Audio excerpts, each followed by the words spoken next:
Polônia anuncia o fechamento das suas fronteiras, quase como uma resposta às políticas feitas por Belarus em conjunto com a Rússia. Enquanto a gente tem Mark Rutte, o novo líder da OTAN, garantindo que a Ucrânia tem total autorização para usar os ativos e equipamentos da OTAN contra o território russo. A gente tem, pessoal, Israel fazendo mais pedidos de evacuações em cidades ao sul do Líbano e o Hezbollah garantindo que, por meio de operações secretas, ainda continua firme e forte, com os equipamentos principais ainda não sendo utilizados no campo de batalha. Vai lembrar, pessoal, que eles alegam que a sua inteligência está percebendo todas as movimentações do exército israelense. A gente tem Estados Unidos também, por meio de uma ligação com Israel, definindo alguns objetivos militares e até mesmo, pessoal, aplicando novas sanções contra o Irã, com uma medida quase que desesperada para fazer com que Israel não faça retaliações contra alvos nucleares ou alvos petrolíferos no Irã. Será que, de fato, pessoal, vai dar certo? Os americanos estão tão preocupados que até dinheiro mandaram para a Arábia Saudita e para os Emirados Árabes, que são grandes parceiros regionais. A gente tem também, pessoal, Israel fazendo ofensivas contra a Síria, ataques contra a Síria, e por conta disso, Erdogan, uma grande liderança regional, pedindo uma aliança militar entre Rússia, Irã, Síria e Turquia para combater o que eles consideram como o principal mal do Oriente Médio, que é Israel. Aliás, pressão que aumenta cada vez mais por conta dos ataques que foram feitos contra tropas da ONU no território do Líbano, com países importantes como França, Itália e Espanha, garantindo um alvo de manifestação contrária à postura israelense, e mais de 100 países criticando a postura de Israel em relação à ONU. Será que a pressão internacional vai parar o Benjamin Netanyahu? Se vocês querem entender um pouco mais sobre esses assuntos, e muito mais também sobre geografia, geopolítica, atualidades, política, polêmicas, enfim, tudo para você se manter sempre bem atualizado, já se inscreve no canal, deixa seu like, compartilha esse vídeo, que eu, professor Ricardo, conto muito com a sua ajuda. Belezinha? Pessoal, antes de começar o vídeo, um recado rapidinho aí para vocês. Poxa, sabe que eu sou parceiro da maior conta internacional que existe no Brasil, que é a conta da Nômade, e eu consegui com eles, de verdade, tá? O serviço ele é excepcional, você baixa o aplicativo, é super simples, gratuito, não tem taxa de manutenção, você consegue fazer os seus investimentos no exterior, pessoal, com corretagem zero, e se você baixar o aplicativo, que te permite usar um cartão físico ou digital em mais de 180 países, fazer conversões cambiais com as menores taxas praticadas no mercado, e utilizar o cartão, galera, com o menor IOF que você vai ver em todos os bancões espalhados por aí, na primeira conversão cambial você ainda tem acesso a até $20 de cashback, utilizando o cupom Ricardo20. Então, pessoal, link na descrição e aproveitem, pessoal, que eu não sei até quando vai isso aí não, hein? Se fosse correria, é de graça e vai te dar acesso a um mundo novo aí de oportunidades, tanto para turismo como também para investimentos, para sua reserva de valor. Tamo junto?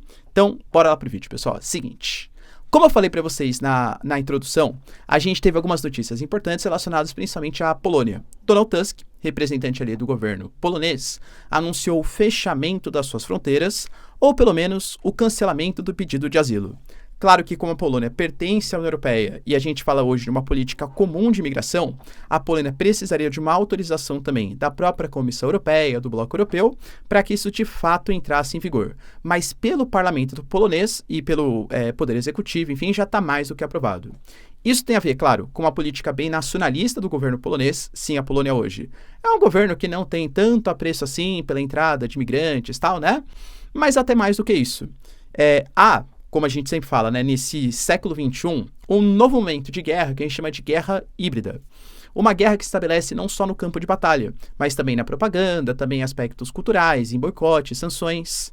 E supostamente, eu falo supostamente, tá? Porque Belarus e Rússia negam essas informações, o Alexander Lukashenko, em conjunto com o Putin, estão buscando maneiras de desestabilizar o governo polonês, que de novo pertence à União Europeia e à OTAN. E uma dessas medidas seria trazer refugiados, trazer imigrantes do Oriente Médio ou da Ásia Central, enfim, né, do Afeganistão, do Iraque e tal, e pegar esses caras, oferecer uma espécie de financiamento para que eles vão em direção ao território polonês. A gente teve no ano passado, por exemplo, ou até mesmo antes de começar a guerra Rússia-Ucrânia, o ápice disso. Algumas cercas até foram construídas para tentar evitar que isso acontecesse. aparentemente não deu certo e, por conta disso, a Polônia anuncia que vai cancelar, pelo menos momentaneamente, os pedidos de asilo se tiver autorização da União Europeia. Vale lembrar, pessoal, que Rússia e Belarus alegam que é uma desculpinha, um miguezinho, vai, entre aspas, da Polônia, que fica usando Belarus e Rússia como desculpa para praticar uma postura anti-imigração. Quem será que tá certo, galera? Deixa aí nos comentários. A gente teve também o Mark Rutte, para quem não sabe, ele é o novo líder da OTAN, substituindo o Stoltenberg, mas eu diria que assim, como políticas, eu diria que o Mark Rutte, ele até no passado já foi muito mais empoderado em relação à causa ucraniana do que tinha sido o Stoltenberg. Então a expectativa da Ucrânia é que, pelo menos nas declarações públicas da OTAN, o apoio viesse ainda maior. Não que o Stoltenberg não apoiasse, também apoiava bastante a Ucrânia. Mas o Stoltenberg já fez declarações recentes, por exemplo, alegando que a Ucrânia deveria aceitar negociar pelo menos uma parte do seu território. Inclusive, Stoltenberg colocou como comparação o caso da Finlândia, que em 39 a 40 teve uma guerra entre Finlândia e União Soviética e conseguiu estabelecer um acordo, em que a Finlândia cedia mais ou menos ali 10% do seu território e conseguiu estabelecer uma fronteira relativamente segura durante muito tempo. Convenhamos que agora a Finlândia está na OTAN, né, e acho difícil que haja algum tipo de intervenção da Rússia no território finlandês. Mas até então, a questão de um ano e pouco atrás, não estava, e mesmo assim a Rússia não tinha feito grandes ofensivas. Então ele colocava como exemplo. Professor, quer dizer então que agora o Mark Rutte está totalmente favorável? Pelo menos nas declarações, sim. Ele anunciou, por exemplo, que a Ucrânia tem total aceitação, total autorização para usar os equipamentos cedidos pela OTAN em território russo. Mas... o senhor tá vendo o mas, né? Pois é, mas que cada um dos países que faz parte ou que cedeu os equipamentos que tem que decidir. Ou seja, pessoal, na prática, apesar da declaração super bombástica, não muda em nada. Porque assim, olha, pela OTAN a gente deixa, tá? Mas não é a OTAN que está cedendo os mísseis. Quem está cedendo os mísseis ou os possíveis mísseis de longo alcance, no caso dos ataques MS, é os Estados Unidos, que até agora, pelo menos publicamente, não autorizou os mísseis de longo alcance em direção ao território russo. Os Taurus, da Alemanha, os Scalp, os Storm Shadow, dos britânicos, entende? Então, assim, legal, declaração de apoio, mas na prática não muda muita coisa no campo de batalha, porque a OTAN autoriza, mas os países que cederam os equipamentos ainda não. O Zelensky está um pouco preocupado, vamos colocar assim, está fazendo uma volta agora no continente europeu, apresentando o seu plano da vitória e vem estabelecendo que quer que a guerra acabe em 2025, inclusive com a Bloomberg colocando que há até a possibilidade do Zelensky aceitar negociar com tropas russas em solo ucraniano, talvez até seguindo a recomendação do Stoltenberg de ceder parte do território em troca da paz. Será, pessoal, que é isso que vai acontecer? Vamos aguardar as cenas dos próximos capítulos. Enquanto isso, pessoal, Israel continua sua ofensiva em direção ao Líbano e eu diria que aumentando a sua força, hein? Israel anunciou a evacuação agora de mais posições em relação ao sul do território. A gente fala de 23 vilas na região ali do Vale do Bica, na região ao sul do Rio Litani, as principais regiões, como as regiões que devem ser evacuadas. Porque, segundo Israel, há uma forte presença não só de grupamentos militares, mas também de equipamentos que o Hezbollah coloca em meio a civis e, por conta da presença de equipamentos, é obrigado a fazer os ataques. Só que esses ataques eles já vêm causando problemas. Tanto de morte de civis, a gente vai falar que existem países como França, Itália, Espanha, que estão ficando chateados, entre aspas, com a situação e vêm exigindo contramedidas efetivas por parte da ONU, por exemplo. A gente teve, por exemplo, membros do exército libanês, não só do Hezbollah, mas do exército libanês, também vindo a óbito por conta das ações israelenses e até mesmo, pessoal, tropas de paz da ONU estabelecidas no sul do Líbano que foram deliberadamente atacadas pelo Estado de Israel. E aí é claro que isso gerou repercussões negativas da ONU, da França, da Itália, enfim, que criticaram a postura israelense. Então, o Hezbollah, inclusive, alega que, na verdade, é mentira dos israelenses, que não existem equipamentos, tal, que as explosões secundárias que acontecem depois de ataques israelenses, na verdade, é porque Israel faz ataques com bombas relógio. Então, explode, espera um tempinho, explode depois para fingir que eram equipamentos, enfim. Só que, na prática, Israel só quer fazer uma ofensiva para dominar o sul do Líbano, nem exatamente somente contra o Hezbollah. De novo, pessoal, quem tá certo? Talvez os dois tenham algum tipo de erro, né? Nesse caso. E, inclusive, o Hezbollah também fez alguns pronunciamentos, galera, contrários a isso. Lembrando que a gente já tem informações do governo libanês de mais de 1 milhão, cerca de 1,2 milhão de deslocados desde o início dos conflitos diretos ali, em que Israel fez uma ofensiva militar em direção ao sul do Líbano. O Hezbollah, pessoal, deixou bem claro, tá? Que os mísseis de precisão mais poderosos ainda não foram utilizados, que eles vão utilizar agora uma tática de como se fosse uma guerra de desgaste, e de fato, eu já venho falando isso para vocês, tá? Israel vem encontrando, pelo menos na sua ofensiva terrestre, um pouco mais de dificuldade. Professor, faz ofensiva aérea então. Faz ofensiva aérea matando soldado libanês, civis, tropas da ONU. Isso pode trazer consequências negativas do ponto de vista diplomático também, entende? É guerra ali, galera, de guerrilha, né? Vamos colocar assim. Então, o Hezbollah vem colocando mais dificuldades do que o esperado. Inclusive, o Hezbollah colocou, né? Inclusive, com uma sala de operações da resistência islâmica, que era um órgão que Israel aparentemente nem sabia que existia, que eles estão observando e ouvindo as tropas israelenses. E por conta disso, eles sabem cada passo que Israel vai dar. Eu acho, de novo, que é muito mais uma propaganda do Hezbollah, causando certo medo em Israel, alegando que as suas ações não estão sendo efetivas, do que qualquer outra coisa. Mas que Israel, de fato, vem encontrando dificuldades. E isso pode fazer com que a guerra fique um pouco mais abrangente, isso pode. Por exemplo, a gente já teve informações, isso é questão de 2 dias, que Israel fez um ataque em Damasco, contra posições do Hezbollah. Na verdade, eles alegavam que estavam perseguindo ali um membro sênior do Hezbollah, e as instalações que foram instaladas era justamente desse membro sênior, que tinham ali equipamentos que eram destinados como se fosse uma área, né, de transporte, onde o Irã, lembrando que o Hezbollah é um grande aliado do Irã, na região, o Irã vendia ou cedia as armas, equipamentos, etc., geograficamente falando, deveria passar por algum lugar. Esse lugar era a Síria, Damasco, para depois chegar até o Hezbollah. Então, ataques, inclusive, já foram feitos. Eu só não coloco para vocês com 100% de certeza, porque ainda não existem fontes oficiais falando sobre isso, tá? Mas muito possivelmente vou gravar no vídeo de amanhã, quando essas fontes de fato confirmarem. Enquanto eu gravo, galera, aparentemente Israel já está fazendo uma ofensiva terrestre na Síria. A gente sabe que existem áreas de disputa entre Síria e Israel desde a Guerra dos 6 Dias, as chamadas Colinas do Golã. A maior parte das Colinas do Golã está sob domínio militar de Israel, a Síria não reconhece. Existe uma partezinha que está sob domínio da Síria. Aparentemente, nessa área, Israel está fazendo uma ofensiva militar. Já teria avançado, galera, quase 500 metros, e só está no começo. Muito possivelmente para pegar, como se fosse uma espécie, a gente chama de ataque em ferradura, né? Ou seja, você vai cercar o Hezbollah e conseguir pegar o Hezbollah como se fosse uma espécie de retaguarda, pelas dificuldades impostas no campo de batalha. Professor, é 100% de certeza? Deixo bem claro para vocês que não, porque eu só vi por mídias alternativas, tá? Mas, de novo, muito possivelmente, sim. Vamos aguardar aí cenas dos próximos capítulos. Mas mesmo que essa afirmação, galera, que eu coloquei para vocês não seja 100% verdadeira, os ataques, bombardeamentos, de fato aconteceu. E por conta disso, Recep Erdogan, que é o presidente da Turquia, e que, lembrando, geopoliticamente ele vem se movimentando num sentido bem interessante, né? Por exemplo, o Recep Erdogan recentemente falou que queria fazer um encontro com Bashar al-Assad. Vale lembrar que os dois governos estão com bastante rusgas aí por conta do passado.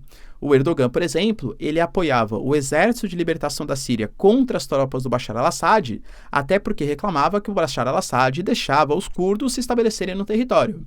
Havia suspeita que o Erdogan até comprava, por exemplo, petróleo, como se fosse uma espécie de mercado alternativo do ISIS, que se estabelecia na Síria e causou tudo o que causou, não só na Síria, como também no Iraque. Aparentemente, Erdogan quer fazer as pazes com Bashar al-Assad. O Erdogan, por exemplo, também, pessoal, tem ligações, se eu não diria que são 100%, ligações próximas com o governo Putin. E eu diria que o Erdogan, principalmente, tem uma raiva aí, né, gigantesca de Israel, principalmente depois das últimas eleições, em que ele se elegeu baseado num conservadorismo islâmico muito forte, né, e vem fazendo pronunciamentos fortíssimos contra o Benjamin Netanyahu, comparando com pessoas que eu não posso nem falar publicamente aqui no vídeo, senão meu vídeo cai, né, de uma hora para outra, tá? Mas vocês sabem o que eu tô falando, né, que usa bigodinho, era austríaco, né, então falou que o Netanyahu é igual essa pessoa aí, entende? Isso falado na ONU, para vocês terem uma noção. Ou seja, o Netanyahu não tem um apreço muito bom por Israel. E ele falou, galera, que por conta do ataque que vem sendo feito à Síria, deve ter algum tipo de resposta. Rússia e Síria devem formar uma aliança, não deixou bem claro se é uma aliança militar, se é uma aliança diplomática, para fazer uma resposta contra Israel. Vale lembrar também que Irã e Rússia fizeram uma reunião ontem, Pezeshkian e Putin. Teremos uma nova reunião do dia 22 até o dia 24, que é a reunião dos BRICS, e novos acordos devem ser selados. A gente fala de ontem, um acordo de satélite que foi estabelecido, fora uma série de acordos militares. Irã e Rússia estão se aproximando cada vez mais. A grande questão é, com o Erdogan falando, com o Pezeshkian exigindo, será que a Rússia, eu ainda acho que não, hein? Mas será que a Rússia compraria essa guerra contra Israel? Porque Israel vai retaliar, já falar daqui a pouquinho, vai fazer retaliação. Será que a Rússia compraria essa briga pelo lado do Irã para combater uma retaliação israelense? Eu acho que ainda não, hein, galera? Acho que nem teria sentido geopolítico para a Rússia fazer isso, por mais que o Oriente Médio seja uma região super importante. E você acha que o Putin compraria essa briga do lado dos iranianos, agora com o pedido de Recep Erdogan? Lembrando que o Erdogan também, galera, é muita fala, né? Muita fala e pouca ação. Ele gosta de fazer declarações polêmicas. Também não sei se compraria uma guerra contra Israel no sentido geopolítico da coisa. Enquanto isso, pessoal, os Estados Unidos está um pouco preocupado com a possível retaliação israelense. E eu trouxe para vocês. Muito por conta do processo eleitoral americano. Sim, galera, Kamala Harris vem perdendo apoio do eleitorado islâmico em Michigan, por exemplo, né? A maior parte da população, pelo menos nas pesquisas, já está votando mais no Trump. Ah, professor, mas no total de votos a Kamala Harris ganha. Dane-se, né? Não é assim que conta a eleição nos Estados Unidos. Se ela perde nos principais colégios eleitorais nos swing states, ela pode ter 60% dos votos. Se ela tiver menos de delegados, perdeu, né? Ou seja, há uma preocupação do governo americano, sim, para fazer uma guerra geral no Oriente Médio às vésperas das eleições americanas. E os Estados Unidos anunciaram mais sanções contra o petróleo iraniano. Segundo os Estados Unidos, 16 entidades e 17 embarcações ligadas ao setor petrolífero estão sendo sancionados. E o objetivo é bem claro, é limitar a receita para o governo iraniano desenvolver tanto o seu setor militar como o seu setor nuclear, ou seja, o seu programa nuclear. Professor, é certeza que o Irã ele tem armas nucleares? Muito possivelmente não, tá? Mas não, muito possivelmente não tem informações privilegiadas. Que tem capacidade do ponto de vista de enriquecimento de urânio para sim, muito possivelmente. Agora disso, para fazer de fato uma arma, tem que fazer testes, que aparentemente o Irã já teria começado também, mas não a ponto de ter um arsenal disposto. Mas os Estados Unidos colocam que acabar com esse financiamento, né, vindo do petróleo é uma boa forma de combater do ponto de vista militar e também acalmar um pouco os ânimos de Israel. Vai lembrar, pessoal, que os Estados Unidos também, ele alega que essa forma é meio que uma medida para combater as chamadas frotas fantasmas. Porque o Irã ele já é sancionado, só que vários países meio que fecham os olhos ou fazem uma espécie de atividade legal, utilizando algumas entidades, utilizando algumas embarcações, para comprar petróleo iraniano, mesmo sendo sancionado e sendo aliado dos Estados Unidos. Essas sanções podem machucar um pouco os Estados Unidos, porque pegaram em países aliados importantes, como Emirados Árabes Unidos e China, que não é um aliado, claro, mas é um país mega importante, e até mesmo a Índia. Sim, cara, entidades indianas foram sancionadas por supostamente estarem colaborando com essas embarcações, com esse comércio fantasma utilizado aí com os iranianos. E os Estados Unidos estão tão preocupados que a gente teve uma ligação ontem de Lloyd Austin e Galan, Estados Unidos, CIA e Israel. Nessa ligação, pessoal, ficou estabelecido, segundo informações da NBC, tá? Que os Estados Unidos fez uma pressão gigantesca contra Israel para restringir que alvos militares e energéticos sejam atingidos. Eu contei para vocês ontem que até mesmo um conjunto de 4 países, Jordânia, Arábia Saudita, Catar e Emirados Árabes, também demonstraram preocupações, porque o Irã teria ligado para esses países e alegou que se Israel fizer um ataque contra o Irã não vai responder diretamente só contra Israel, mas também contra os aliados dos Estados Unidos na região. E não só o Irã, mas os Houthis, o Hezbollah, a Jihad Islâmica, o Hamas, ou seja, todo o chamado eixo da resistência. Então, esses países também estariam pressionando os Estados Unidos para que Israel não faça uma operação militar tão forte contra o Irã, que o Irã seja obrigado a responder, talvez até mesmo contra esses países. No final das contas, pessoal, a gente não teve detalhes, né? O Israel, inclusive, aparentemente aceitou, mas, de novo, é difícil saber se a NBC tem as informações privilegiadas. Israel me parece cada vez mais autônomo em relação à postura americana, não sei se vai respeitar exatamente o que os Estados Unidos está falando, mas garantiu que o ataque vai acontecer, não sabemos como nem onde, mas que ele está próximo. Ou seja, talvez ainda esse final de semana ou essa próxima semana, teremos a informação aí, por conta do ataque que vai acontecer, de como vai ser a resposta contra o Irã. E essa ofensiva israelense, cada vez mais forte, gerando cada vez mais perda de civis, atacando membros da ONU, vem gerando repercussões negativas. E até por isso que eu falo que o ataque tem que acontecer rápido, porque quanto mais há enrolação, entre aspas, do governo Benjamin Netanyahu, mais a pressão cresce em cima dele. A gente teve, só nas últimas semanas, ou até mesmo nos últimos meses, tá? O reconhecimento por parte de alguns estados israelenses do Estado palestino. A Assembleia da ONU deliberando favoravelmente a criação do Estado palestino. A gente teve ontem o anúncio, por exemplo, de Espanha, Itália e França. Cara, convenhamos que a Giorgia Meloni não é, é porque você é tu comunista aliado à Rússia. A Giorgia Meloni não é, né? O Macron também não, entende? A gente teve Giorgia Meloni, Macron e o Pedro Sánchez. Pedro Sánchez, sim, é um cara mais de esquerda, né? Mas também acho que não tem muita relação com o Estado russo, entende? Fazendo uma crítica à postura do Estado israelense, criticando, pessoal, os ataques que foram feitos contra a UNIFIL, ou seja, as tropas de paz da ONU no Líbano, colocando que tem que ter algum tipo de retaliação em relação a atacar membros de um exército internacional que preza pela paz no Líbano. A gente teve, por exemplo, Macron até mesmo exigindo do Benjamin Netanyahu e colocando pressão para que não vendam-se equipamentos para o governo israelense e fazendo uma cúpula que vai discutir a reconstrução do Líbano, exigindo um cessar-fogo de Israel. Entende? Mais de 100 países, por exemplo, assinaram ontem, pessoal, uma carta em favor do Antônio Guterres.